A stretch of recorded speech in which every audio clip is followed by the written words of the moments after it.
Bakit ganito ang buhay? Sa pagkakamali ka pa bibigyan ng aral. Hindi madali mapapahigpit.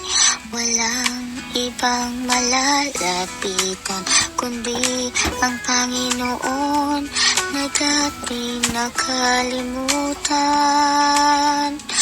Di maintindihan, nakakapagsanungaling ng tunay.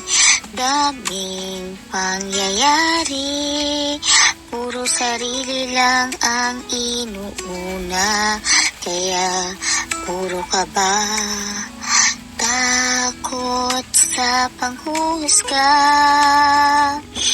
Naiisip na lang na maglaho, magtago o magpakalayo-layo.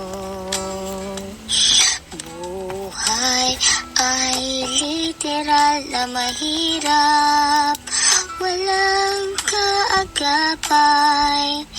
Habang durog na durog, walang ibang pangalan sa aking isipan. Oh Lord, oh Lord, oh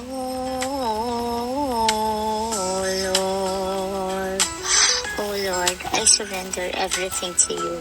I know it's difficult to ask for you for mercy, but only you can give me peace and calmness in my mind. I'm shy and fear to ask your guidance dahil sa matagal ng panahon, kinalimutan kita.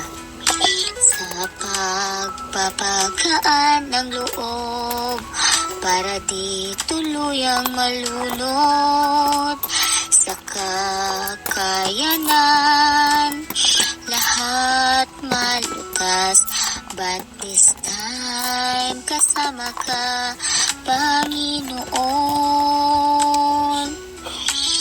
Di ka pinahihirapan ng Panginoon.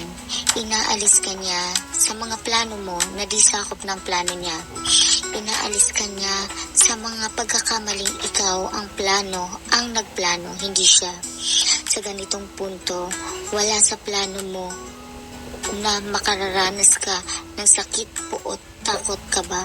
Pero magtiwala ka dahil inararady ka ng Panginoon sa bagay na mas magiging maayos ka at handa ka para tanggapin ang pagpapala, grasya ng Panginoon.